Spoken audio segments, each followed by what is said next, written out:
Good morning, students. In previous lecture, we have discussed the first stage, that is the promotion stage. So there are the 4 stages of a formation of a company. First stage, the promotion stage, we have covered. Now moving towards the second stage, that is the incorporation. So today we will discuss the incorporation stage, the second stage. So after completing all the formalities, all the work of a promotion stage, the work of the promoter has been completed. First stage जो हमारी promotion stage थी उसमें हमने देखा जो भी work होता है वो कौन करता है, प्रमोटर करता है. तो प्रमोशन स्टेज के वर्क हो जाने के बाद वो स्टेज कंप्लीट होती है और हम सेकेंड स्टेज इनकॉर्पोरेशन स्टेज पे आते हैं. अब यहाँ पर प्रमोटर का वर्क कंप्लीट हो चुका है. इनकॉर्पोरेशन स्टेज जैसे हमने प्रमोशन स्टेज पढ़ी थी उसमें प्रमोटर का वर्क क्या था कि न्यू आइडिया का प्लान करना, उनका एग्जीक्यूट करना, उनको ऑर्गेनाइज करना. ठीक है. लेकिन इनकॉर्पोरेशन स्टेज में यहाँ पर कंपनी की हम रजिस्ट्रेशन की बात करेंगे. रजिस्ट्रेशन इन द सेंस कि जब कंपनी का नेम अप्रूव हो गया है तो आफ्टर दैट कौन सी चीज़ें आती हैं, रजिस्टर. कंपनी का रजिस्ट्रेशन कैसे करवाया जाए. तो इनकॉर्पोरेशन स्टेज में हम कंपनी के रजिस्ट्रेशन की बात करेंगे कि किस किस चीज़ की ज़रूरत होती है, कौन सा डॉक्यूमेंट लगता है, किस पे सिग्नेचर होती है, किसकी सिग्नेचर होती है, कितनी फ़ीस लगती है, क्या वर्क होता है और कहाँ होता है. ठीक है. तो इनकॉर्पोरेशन स्टेज हमारा रजिस्ट्रेशन ऑफ द कंपनी से रिलेटेड है. अब देखिए यहाँ पर कह रहे हैं कौन कौन से. देखिए प्रमोशन स्टेज में भी कई सारे स्टेप्स थे. ये देखिए हमने पढ़ा था identification of business opportunity, feasibility studies, फिर नेम अप्रूवल. वैसे ही इनकॉर्पोरेशन स्टेज में भी हमारी कई सारे स्टेप्स होते हैं. The first step in the incorporation stage is filing of necessary documents. जब हमारा नेम अप्रूव हो जाता है, इसमें इस पॉइंट में हमने पढ़ा था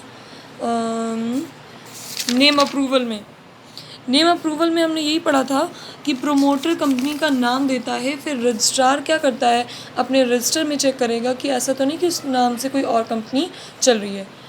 अगर नहीं होता है तो फिर वो नेम उसको दे दिया जाता है उस कंपनी को, तो अप्रूव हो जाता है. तो after the approval of name कुछ सर्टेन डॉक्यूमेंट्स, कुछ इंपॉर्टेंट डॉक्यूमेंट्स होते हैं जो रजिस्ट्रेशन के लिए हमको ज़रूरत पड़ते हैं. रजिस्ट्रार ऑफिस में उसको सबमिट करना होता है. ठीक है. देखिए लिखा है on the registrar approves of the name. Once the registrar approves of the name the following documents have to be submitted with the registrar. Registrar office में जैसे ही नेम हमारा अप्रूव हो जाता है, नेम ऑफ द अप्रूवल में registrar हमारा company का नेम अप्रूव कर देता है, उसके बाद हमें कुछ इंपॉर्टेंट डॉक्यूमेंट्स होती हैं जो कलेक्ट करनी होती हैं, सबमिट करनी होती हैं रजिस्ट्रार ऑफिस में. What are the important documents? Let's see. The first is memorandum of association. इसके बारे में हमने आपको बताया था कि ये कंपनी का इंपॉर्टेंट डॉक्यूमेंट होता है जिसको पब्लिक को शो किया जाता है, जिसमें शेयर होल्डर्स के नेम, डायरेक्टर्स के नेम, कंपनी का नाम, कंपनी का लोकेशन, ये सारी चीज़ें इसमें इंक्लूड होती हैं. Second is articles of association. ये कंपनी का इनसाइड डॉक्यूमेंट होता है और इसको पब्लिक को हम शो नहीं करते हैं. और इसमें क्या क्या चीज़ें इंक्लूड होती हैं, इसमें कंपनी कितना कैपिटल और इन्वेस्ट करने वाली है, या पर शेयर होल्डर का कितना प्रॉफिट होता है, कितना रेशियो है, शेयर होल्डर्स के एड्रेस. ठीक है. ये सारी चीज़ें आर्टिकल्स ऑफ एसोसिएशन होती हैं और इसको हम पब्लिक को शो नहीं करते हैं. Third one is statement of authorised capital. Authorised capital हम आपको बता ही चुके हैं. The total capital of the company which is invested whole the life of the company. Authorised capital वो कैपिटल होती है जो कंपनी की टोटल कैपिटल होती है, जिसको शेयर होल्डर्स मिलके कंपनी की पूरी लाइफ में इन्वेस्ट करेंगे थोड़ा थोड़ा करके. तो यहाँ पर कह रहे हैं स्टेटमेंट ऑफ ऑथोराइज्ड कैपिटल मतलब पूरी बिजनेस की लाइफ में, पूरी कंपनी की लाइफ में आप कितना टोटल कैपिटल मैक्सिमम लिमिट तक उसको इन्वेस्ट करेंगे, उसका स्टेटमेंट देना रहता है. फॉर एग्जांपल अगर हमें हम सारे शेयर होल्डर्स हमने मिलकर डिसाइड किया कि हम अपनी कंपनी की पूरी लाइफ में जब तक कंपनी चलेगी उसमें हम कम से कम 10 करोड़ तक का इन्वेस्ट करेंगे. मतलब ऑथोराइज्ड कैपिटल कितनी हो गई, 10 करोड़. अब इस 10 करोड़ को धीरे धीरे करके हम इन्वेस्ट करते जाएंगे, एक साथ हम इन्वेस्ट नहीं करते हैं. तो ये जो 10 करोड़ है that is the authorised capital, उसका हमें स्टेटमेंट देना होगा. रजिस्ट्रेशन के टाइम पे। नेक्स्ट कह रहे हैं a list of directors with their names, addresses, occupation and as.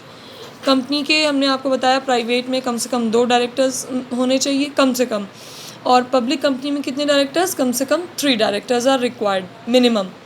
तो यहाँ पर क्या है, सारे डायरेक्टर्स का नेम, उनका एड्रेस, ऑक्यूपेशन और एज, इसकी लिस्ट देना होता है जितने भी डायरेक्टर्स हैं सबकी।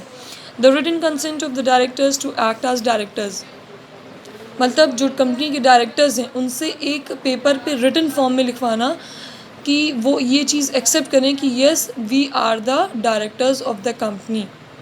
ये चीज़ एक्सेप्ट करना, कंसेंट में लिखवाना बहुत ज़रूरी होता है, ताकि आने वाले फ्यूचर डेज़ में कोई ये मुकर ना जाए कि हम कंपनी के डायरेक्टर नहीं हैं और फिर उसके बाद जो लायबिलिटी उसकी होती है वो उससे मुकर जाए। तो इसलिए रिटन फॉर्म में लिखवाना ज़रूरी होता है कि yes we are the directors of the company, और फिर सबकी सिग्नेचर होती है।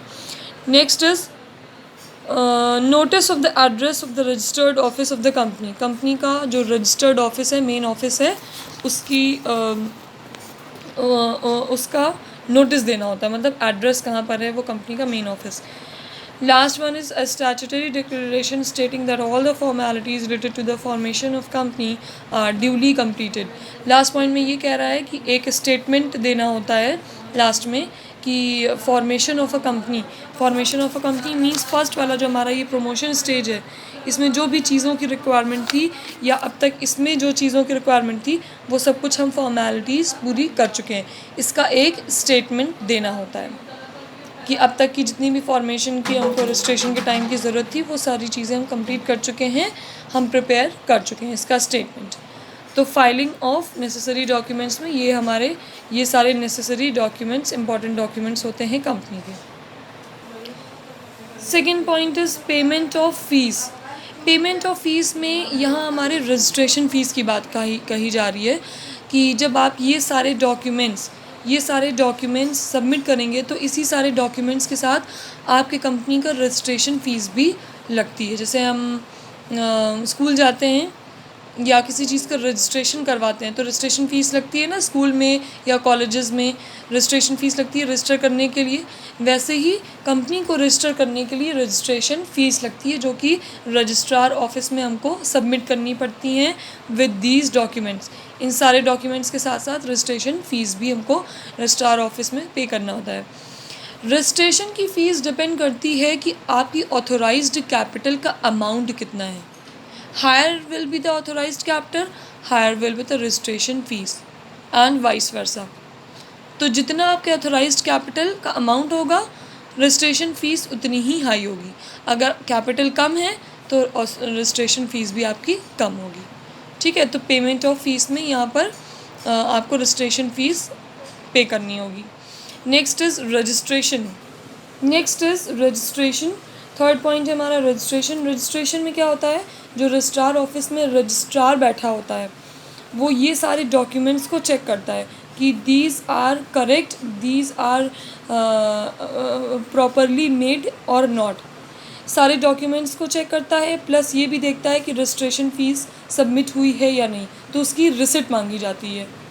ठीक है, तो सारे डॉक्यूमेंट्स को और रजिस्ट्रेशन फ़ीस को चेक करने के बाद अगर उसे लगता है कि सारी चीज़ें प्रॉपर हैं, सब कुछ सही है, करेक्ट है, कोई चीज़ गलत नहीं है, तब फिर क्या करता है रजिस्ट्रार, क्या करता है अपने रजिस्टर में कंपनी का नेम एंटर कर लेता है, मतलब रजिस्ट्रेशन कंप्लीट हो चुका है। ठीक है, तो सारी चीज़ें, सारे डॉक्यूमेंट्स, ये सारे डॉक्यूमेंट्स चेक करने के बाद, रजिस्ट्रेशन फ़ीस की रिसिप्ट देखने के बाद अगर उसे लगता है कि सारी चीज़ें प्रॉपर हैं, तब वो अपने रजिस्टर में कंपनी का नेम ऐड कर लेता है रजिस्ट्रेशन के लिए। ठीक है, the fourth one is certificate of incorporation. Certificate of incorporation में कह रहे हैं कि जैसे ही कंपनी में एक बार रजिस्ट्रार ने अपने रजिस्टर में कंपनी का नाम रिटन फॉर्म में लिख लिया, इसका मतलब कंपनी का रजिस्ट्रेशन हो चुका है।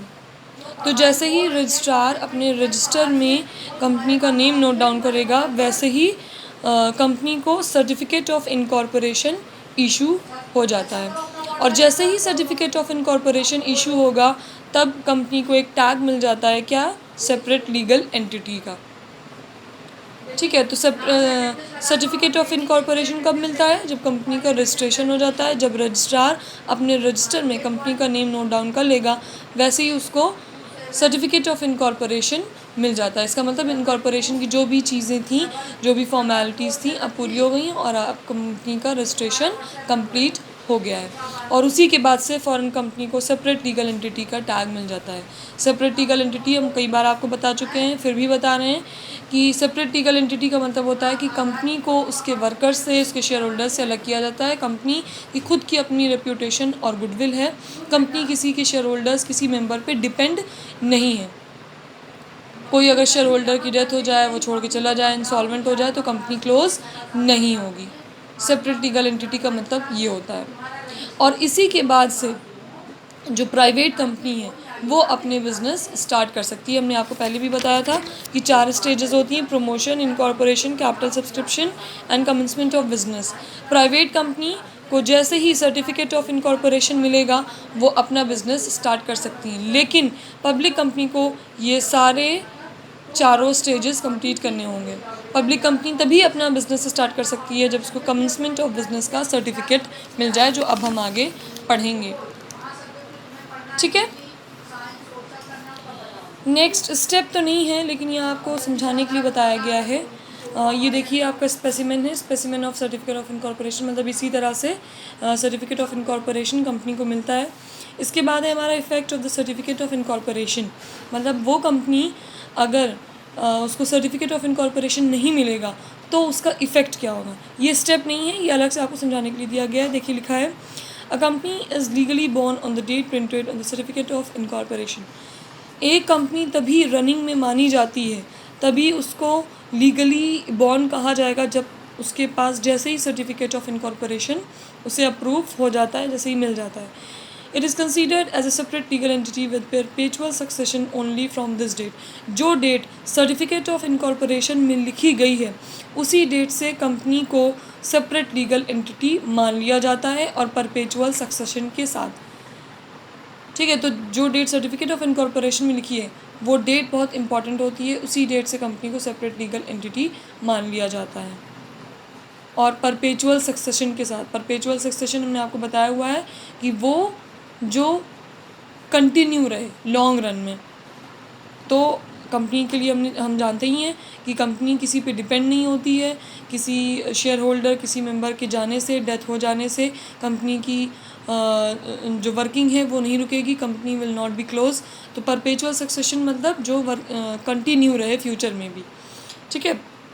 अब क्या आगे कह रहे हैं, the certificate of incorporation is the conclusive evidence of the legal existence of the company. जिस कंपनी के पास सर्टिफिकेट ऑफ इनकॉर्पोरेशन है दैट प्रूव्स कि वो कंपनी लीगल एग्जिस्टेंस में है। ठीक है। मतलब वो लीगली अप्रूव की गई है by law. Whatever may be the deficiency in the formalities, once the certificate is issued, it is conclusive evidence that company came to existence on the date mentioned on the certificate of incorporation.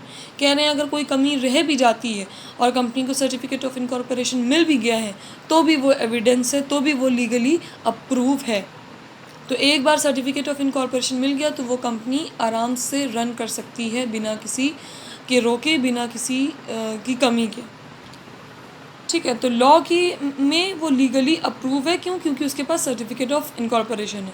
तो ये importance है एक तरह से, importance of certificate of incorporation. हालांकि exam में से नहीं पूछा जाता है कि सर्टिफिकेट ऑफ इनकॉर्पोरेशन की आप इम्पॉर्टेंस बताइए, या अगर ये सर्टिफिकेट किसी कंपनी के पास नहीं है तो उसका क्या इफेक्ट होगा, लेकिन आपको समझाने के लिए। अब आगे क्या कह रहे हैं, following points will make it more clear.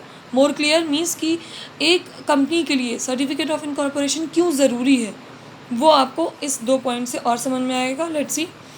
The certificate of incorporation was issued on 24th August, whereas on the certificate date was written as 22nd August.